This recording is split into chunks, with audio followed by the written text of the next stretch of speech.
جو اسلام آباد میں آپ نے دیکھا، میں وہاں تھا، میں آپ کو آنکھوں دیکھ کا حال بتا رہا ہوں، وہ خان صاحب کو ٹریپ کر کے پورا پلان تھا کہ خدا نہ خواستہ اریسٹ تو بعد میں ہو، کوئی ہنگامہ آرائی میں خان صاحب کی جان نہ چلی جائے.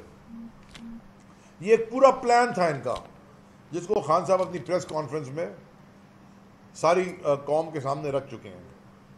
جو میں آپ سے بڑی کا اعلان کیا، دیکھیں بہت کریڈیبل سورسز سے اب کچھ اطلاعات آ رہی ہیں،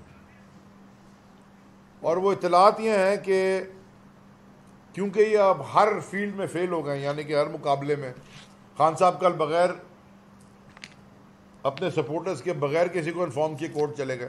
وہاں لوگ خود ہی جمع ہو گئے تو ہو گئے. وہ بھی ان کا ہو گیا کہ جی کوٹوں سے وہ ایک شخص کی گولیاں لگی ہوئی تھیں، جس نے گولیاں ماری وہ ویڈیو پہ اپنے بیانات ریکارڈ کرا رہا ہے. جس کو لگی، جو کہ ایکس پرائم منسٹر، بلکہ انشاءاللہ نیکسٹ پرائم منسٹر، ان کو عدالت میں جانا پڑتا ہے.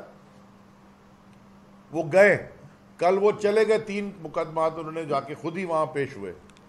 اور وہ جو امیج آئی ہے کہ کورٹ کے 4 دیواری کے اندر، بلکہ بلڈنگ کے اندر بھی چاروں طرف سے ان کو بلٹ پروف شیلڈ سے بچانا پڑا. وہ پاکستان، وہ دنیا دیکھ رہی ہے، اور بڑے لوگوں نے، دنیا کے جو اوپینین میکرز ہیں، انہوں نے اس کے اوپر بڑی تشویش کا اظہار کیا ہے کہ ایک اتنا ویل نون، گلوبلی دنیا میں جانا پہچانا شخص، کورٹ کے اندر بھی اس کو اتنی شیلڈ کی پروٹیکشن چاہیے، بلٹ پروف شیلڈ اپنے سر کو، منہ کو اور سارے امپورٹنٹ حصوں کو بچانے کے لیے.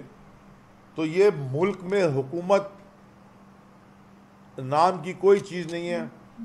یہ جو سب سے بدترین قسم تھی ڈکٹیٹرشپ کی، اس سے بھی گر چکے ہیں. جو ایک ہمیں کریڈیبل سورسز سے ایک بڑا خطرناک پلان جو انفولڈ ہو رہا ہے، وہ یہ ہو رہا ہے کہ یہ کوئی ماڈل ٹاؤن کے طرز پہ خدا نہ خواستہ کوئی ایڈونچرزم کرنا چاہتے ہیں. گھر میں تو وہ گھس گئے تھے، چادر 4 دیواری کا انہوں نے کوئی لحاظ نہیں رکھا، اور وہ اس وقت گھسے جب خان صاحب گھر میں نہیں تھے. ہم سب اس وقت اسلام آباد کے راستے میں تھے، ہم ادھر نکلے ہیں، موٹر وے پہ چڑھے ہیں، پیچھے سے ہمیں خبر آ گئی کہ جی یہ پورا آپریشن انہوں نے گھر میں کر دیا. کرین لا کے گیٹ توڑ دیا، ٹیئر گیس کر دی، گھر کے ملازمین کو اٹھا کے لے گئے، پھر ان کو گارڈن میں بٹھا کے ایک پردے دار خاتون شیشے کے پیچھے ان کو خوب ان کی یعنی کہ ان کو پٹائی لگائی ان کی. وہ بیچارے تکلیف میں چیختے رہے. یہ جو مینٹل ٹارچر اور فزیکل ٹارچر کر رہے ہیں، ہم پھر بھی پر امن رہے ہیں. ہم پر امن رہیں گے، ہم ایک پر امن جماعت ہیں. اپنے ڈیفنس میں، خان صاحب کے ڈیفنس میں لوگوں نے اگر پوزیشن لی ہوئی ہے زمان پاک کے اطراف، وہ چھوٹے چھوٹے بچے بھی ہیں وہاں پہ، 8-8 10-10 سال کے چھوٹے چھوٹے بچے، بلکہ میں تو اس سے بھی چھوٹے گود لیوا بچے بھی لوگ اپنی لے کے آئے ہوئے ہیں کہ جی ہم خان صاحب کو ڈیفینڈ کریں گے. یہ آپ کو دہشت گرد نظر آ رہے ہیں؟ خواتین ہیں، بزرگ لوگ ہیں، یعنی کہ عمر رسیدہ خواتین بھی وہاں بیٹھی ہیں، 70 75 80 سال کی بھی وہاں بیٹھی ہیں، دعائیں کر رہی ہیں، اور پولیس والوں کو کہہ رہی کیا کر رہے ہو تم لوگ یہ. اور وہ جو ایک امیج ہے وہ ڈائریکٹ شوٹنگ کر رہا ہے خاتون پہ، ہماری اکیلی ادھر کھڑی ہے. یہ کام کبھی نہ ہم نے کیا، نہ کرتے، نہ اس کو. ہم پرامن لوگ ہیں، ہم الیکشن چاہتے ہیں، کیوس نہیں چاہتے. لیکن جو یہ ماڈل ٹاؤن کے اوپر، ایک ماڈل ٹاؤن کے طرز کے اوپر ایک پلان بنایا جا رہا ہے، جس میں سننے میں آیا ہے کہ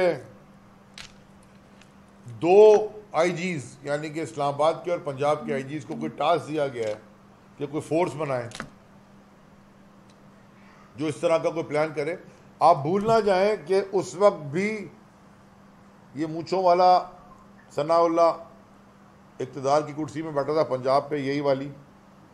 آج وہ فیڈرل میں بیٹھا ہوا ہے، اس کے اوپر ایف آئی آر ہیں، اس کے اوپر، بلکہ آج اس کے اوپر ایک non bailable F I R بھی کٹی ہوئی ہے، مطلب پچھلے ہفتے 8 دن سے کوئی نہیں پوچھ رہا اس کو. وہ نہیں جا رہا کورٹ میں، اس کو زبردستی پیشی نہیں ہو رہی. تو میں یہ پوری قوم کو بتانا چاہتا ہوں، پری ایمپٹ کر کے بتانا چاہتا ہوں کہ یہ ایک بڑا گھنونا پلان بنایا جا رہا ہے جس سے پاکستان کو بہت خطرہ ہے. مجھے سمجھ میں یہ نہیں آ رہی کہ یہ پولیٹیکل اساسینیشن خدا نہ خواستہ کر کے یہ پی ڈی ایم اور جو بھی ان کے ساتھ لوگ ہیں، یہ کیا اس ملک کو کدھر لے جانا چاہتے ہیں؟ بالکل باؤنڈری پہ اس وقت کھڑا ہوا ہے ملک کے. خدا نہ خواستہ یہ انتشار یہ کوئی اور طرف نہ لے جائے. دنیا میں ہم نے دیکھے یہ سول وارز ہوتی بھی، ہم یہ نہیں چاہتے خون خرابہ، لیکن یہ کنٹرول میں نہیں رہے گا. یہ کوئی پولیٹیکل لیڈر کنٹرول نہیں کر سکے گا. خان صاحب پہلے کہہ چکے ہیں کہ یہ لوگ اب کنٹرول میں نہیں رہے ہیں. باہر اپیل کرتے ہیں ہم سب سے، وہ ہیومن شیلڈ بنا کے کھڑے ہوئے ہیں، لیکن وہ اپنا دفاع تو کریں گے. جب آپ ان کے اوپر شیلنگ کرتے ہیں، ربر بلٹ مارتے ہیں، واٹر کینن مارتے ہیں، وہ واپسی میں تو پھر کیا کریں گے؟ ان کے پاس کیا رہ گیا ہے؟ وہ خان صاحب کا پورا دفاع کرنا چاہتے ہیں جبکہ وہ خود جا رہے ہیں کورٹس. تو یہ گھنونا پلان میں چاہتا تھا کہ یہ 220 ملین پاکستانی بھیڑ بکریاں نہیں ہیں. یہ ان کو آپ بھیڑ بکریاں نہ سمجھیں جس طرح آپ ٹریٹ کر رہے ہیں. یہ 230 کروڑ لوگ، یہ انہوں نے ایک لیڈر چنا ہے جو اس کے پیچھے کھڑے ہوئے ہیں، اور وہ لیڈر کیا مانگ رہا ہے آپ سے؟ جمہوریت. وہ کیا کہہ رہا ہے؟ الیکشن کروا دیں، اور اس کو نہ کرانے کے لیے آپ سارے یہ پلان بنا رہے ہیں. میں اس میں وہ کہتے ہیں نا، you can kill an idea, you can kill a man but you can not kill an idea. انگریزی میں کہتے ہیں کہ آپ خدا نہ خواستہ کسی کو مار سکتے ہو لیکن آئیڈیا زندہ رہتا ہے. یہ اب پھیل گیا ہے، لوگوں کے خون میں چلا گیا یہ آزادی کا آئیڈیا، حقیقی آزادی کا، غلامی کی زنجیریں توڑنے والا. دوسری چیز جو میں بات کرنا چاہتا ہوں وہ اسحاق ڈار کے اس بیان کی کہ جی کوئی میزائل پروگرام خدا نہ خواستہ ہمارا، انہوں نے آئی ایم ایف نے کوئی کنڈیشن لگائی ہے، جس کو اگلے دن آئی ایم ایف نے ڈینائی کر دیا. اس نے یہ سینیٹ میں کھڑے ہو کے بیان دیا ہے اور خود ہی پھر گھوم رہا ہے. لیکن یہ کہتے ہیں نا دیر از اسموک دیر از فائر، جہاں کہیں دھواں ہے تو کوئی کہیں نہ کہیں آگ تو ضرور ہے. تو یہ گھنونا پلان، اس کے لیے کوئی پاکستانی تیار نہیں ہوگا اپنے ڈیفنس کو کمپرومائز کرنے کے لیے. یہ بات کیوں گئی اور اس کی پہ ڈینائل آئی؟ یہ ایشو آیا کدھر سے ہے؟ اور جیسے لگتا ہے کہ آئی ایم ایف اب کا پروگرام بھی اب آپ کو نہیں ملنے لگا. لگ تو یہ رہا ہے اس وقت جو حالات ہیں، ان کی بھی کنڈیشنز ہیں. تو یہ اس کے اوپر پاکستانیوں، یہ میں آپ کو بتانا چاہتا ہوں کہ یہ جو آج آپ کی حکومت ہے، جو قابض حکومت ہے، ان کا پاکستان میں نہ پیسہ ہے، نہ پاکستان میں ان کی اولادیں ہیں، نہ پاکستان سے کوئی ان کا انٹرسٹ ہے. یہ صرف آئے تھے اپنے کیسز معاف کروانے، حکومت جتنی لمبی کر سکیں اور پاکستان کو لوٹ سکیں اس لیے. لیکن میں آج یہ کہنے پہ مجبور ہوں کہ اس بیان کے بعد اور جو حرکتیں یہ پچھلے 10 مہینے سے کرتے ہیں اور پچھلے 10 دن میں خاص طور پہ جو کرتے آئے ہیں، میں پاکستان کے سارے اداروں سے، سب کو سمجھ آ رہی ہے میں کیا کہہ رہا ہوں، میں سارے اداروں کو یہ بتانا چاہتا ہوں، ایڈوائز بھی کرنا چاہتا ہوں، بتانا بھی چاہتا ہوں کہ یہ حکومت وقت پاکستان کے لیے ایک سیکیورٹی رسک بن چکی ہے. یہ ایک سیکیورٹی رسک ہے ہمارے ملک کے لیے. ہم 3 طرف سے، تو ایک طرف سمندر ہے، باقی تو ہم دونوں طرف سے تو گرے ہوئے ہیں.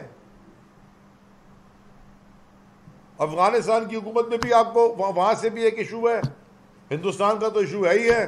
انٹرنل آپ نے اور ایک تماشا کھڑا کیا ہوا ہے اس پی ڈی ایم نے. یہ ایک سیکیورٹی رسک ہے یہ حکومت، اور یہ پاکستان کو وہاں لے آئی ہے جہاں سے واپسی کا راستہ بڑا مشکل ہے. قائد اعظم نے بڑا کلیئر سٹیٹمنٹ دیا ہوا ہے کہ آپ نے کوئی بھی انلیگل کسی بھی حکومت کا آرڈر فالو نہیں کرنا. جناح صاحب کا اسٹیٹمنٹ ہے. اور وہ ایک اور محاورہ کہاوت ہے انگریزی میں کہ loyalty to the country always, یعنی کہ ملک کے ساتھ وفاداری ہمیشہ. Loyalty to the government only when they are right, حکومت کے ساتھ وفاداری صرف اس وقت جب تک وہ رائے راست میں ہوں. یعنی کہ اگر میں وزیر ہوں اور میرا پرائم منسٹر مجھے کہا کہ ادھر سے پیسے بنا کے لے آؤ, میں اگر یہ کام کرتا ہوں میں ایڈر اینڈ بیٹر بن جاتا ہوں. وہ آپ نہیں کریں, چھوڑ دیں, ایکسپوز کریں کہ آپ سے غلط کام آپ کے سپیریئرز کروا رہے ہیں. یہ ہمارا معاشرہ بھی ہے, یہ ہمارا مذہب بھی ہے. والدین اگر آپ کو غلط کام کرنے کو کہیں تو آپ ادھر بھی کھڑے ہو کے کہیں گے اب یہ غلط کام نہیں کریں گے. یہ مذہب ہے آپ کا. اور جہاں یہ ملک چلا گیا ہے یہ بہت ڈینجرس جگہ پہ چلا گیا. یہ سارے اداروں سے میری عاجزانہ گزارش ہے, یہ اسٹریٹجی ری تھنک کریں. یہ ایک ہفتہ بھی نہیں کھڑے ہو سکتے. اور یہ جو بڑی باتیں چل رہی ہیں لنڈن پلان کی, مجھے نہیں پتا یہ کیا ہے, لیکن میں ہر طرف سے آ رہا ہے لنڈن پلان لنڈن پلان. یہ مجھے نہیں پتا کیا ہے لنڈن پلان, لیکن یہ لنڈن پلان ہے, یہ فیل ہو چکا ہے. اور خدارا ہوش کے ناخن لیں, قانون کے مطابق, آئین کے مطابق, سپریم کورٹ کے ڈیسیشن کے مطابق فیصلہ کریں. الیکشن کی ڈیٹ اناؤنس ہو گئی ہے, حالات کو ٹھنڈا کریں. ہر طرف سب کو کہیں جاؤ الیکشن کیمپین میں لگو. آرٹیکل 245 بڑا کلیئر ہے کانسٹیٹیوشن کا, آئین کا, کہ اداروں کو اگر کمیشن کہے گا ان کو کمیشن کی مدد میں آنا ہوگا. الیکشن کمیشن نے درخواست دی ہے رینجرز کی افواج معذرت, گیس کے بعد استھما کے پیشنٹ کو ہی ہوتا ہے, اس کی ساروں کا اس وقت فرض ہے کہ سکون سے سب کو کہیں جاؤ الیکشن کی طرف. جس کو قوم منتخب کرے وہ خیبر پختونخوا میں اور پنجاب میں الیکشن میں آ جائے. ہمارے نیشنل اسمبلی کے استعفے سارے پاکستان میں سارے کورٹس نے مسترد کر دیے ہیں, ان کی نوٹیفیکیشن. یہ جو اسپیکر تھا ہے ان کی, ہم اسمبلی میں ہمیں واپس جانے دیں, قانون سازی ٹھیک کریں. جو آخری بات میں کرنا چاہتا تھا, جو آج ایک گھنونا پلان ہے ان کا, احمقانہ زیادہ بہتر ورڈ ہے, کہ شاید یہ سننے میں آ رہا ہے کہ جی یہ ریزولوشن کو لا رہے ہیں تحریک انصاف کے خلاف اور الیکشن ڈیلے کرنے کے لیے اسمبلی سے. اس کی کوئی قانونی آئینی حیثیت نہیں ہوگی. آپ جوائنٹ سیشن بلا لیں, اس کے لیے بھی نمبرز پورے آپ کو کرنے ہوتے ہیں, آپ کے پاس نمبرز نہیں ہیں تو اس کی کوئی آئینی اور قانونی حیثیت نہیں ہے ریزولوشن کی. تو ہوش کے ناخن لیں, مریم صفدر کی باتوں میں آنا چھوڑ دیں, اور جو آئین پاکستان ہے اور جو قانون ہے اس کو سنیں. شکریہ. ہاں, میں آخر میں ایک بات ضرور کرنا چاہوں گا. دیکھیں, ہمارے 2 MPs اریسٹڈ ہیں, ارسلان تاج گمن اور شاہ نواز جدون صاحب. یہ 2 میں نے ہمارے MPs فردوس بھائی اور بلال غفار صاحب سے میں نے, اور پیچھے باز جعفری سے, اور صبح بھی ATC میں ہماری بیل تھی, ہم وہاں گئے تھے, وہاں اور بھی MPs آئے تھے. اسپیکر سے تو کسی نے نہیں پوچھا تھا ان کو اریسٹ کرنے سے پہلے. جب آپ ایک سٹنگ MPA کو یا MNA کو اریسٹ کرتے ہیں, آپ کو اسپیکر سے ریٹن انفارم کرنا پڑتا ہے ان رائٹنگ. یعنی کہ کوئی اس ملک میں قانون ہے, اس ملک میں کوئی کانسٹیٹیوشن ہے, یا صرف ڈنڈا جس کا بڑا ہے وہ اپنا قانون چلا رہا ہے. تو میں شدید الفاظ میں مذمت کرتا ہوں. میری دعا ہے کہ ان کو اب ان کی بیلز بھی ہو جائیں, لیکن یہ آپ کتنے لوگوں کو اریسٹ کریں گے, کتنا پش کریں گے. یہ ادھر آپ, میں نے جیسے پہلے کہا, اس طرف نہ لے جائیں کہ یہ پورے پاکستان میں انتشار پھیلے اور یہ کسی کے قابو میں نہ ہو. جی سر. اچھا, ایک تو اطلاعات یہ بھی آ رہی ہے کہ شاید جو PTI ہے اس کو قلعتم بھی قرار دیا جائے, اور دوسری بات آپ نے بھی کی کہ تحریک انصاف کے خلاف اعتراضات آ رہی ہے. تو عمران خان صاحب جو ہے اتنا کہا جا رہا ہے کہ ماحول خراب کر رہے ہیں, تو وہ کیوں اتنی گرفتاری دے دیتے ہیں اپنی جن کیسز میں کرنے کے لیے آئے. اور دوسری بات یہ, آپ نے پنجاب کے انتخابات اور KP کے انتخابات کی بات کی, کل بھی